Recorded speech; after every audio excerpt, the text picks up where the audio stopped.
సోలాపూర్ యొక్క మాజీ ఎంపీ ధర్మಣ್ణ సాదుల్ గారి ఏకాదశ శ్రాద్ధ కార్యక్రమానికి రాపోల్ ఆనంద్ భాస్కర్ వీరు హాజరైనారు.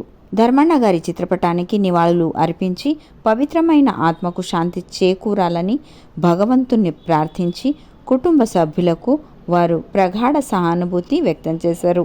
ఆ తర్వాత రాపోల్ భాస్కర్ గారు మాట్లాడుతూ, ధర్మಣ್ణ గారు నాకు అత్యంత సన్నిహితులు. సోలాపూర్కు వెళ్ళినప్పుడు ప్రతిసారి ధర్మಣ್ణ తన ఇంట్లోనే ఆశ్రయాన్ని ఇచ్చేవారు. ధర్మಣ್ణ 2 సార్లు ఎంపీగా సేవలను అందించారు. కరీంనగర్ మూలాలు కలిగిన ఆయన సోలాపూర్లో తనకంటూ ఒక చరిత్రను సృష్టించుకున్నారు. అక్కడి సామాజిక రాజకీయ వ్యవస్థల పట్ల పోరాటం చేసి విజయాలను సాధించారు.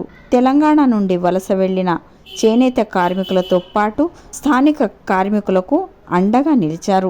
ఎంతో ఎత్తుకు ఎదిగినా కూడా అత్యంత నిరాడంబరంగా గడిపిన ఆయన జీవితం అందరికీ ఆదర్శం అని వారు అన్నారు.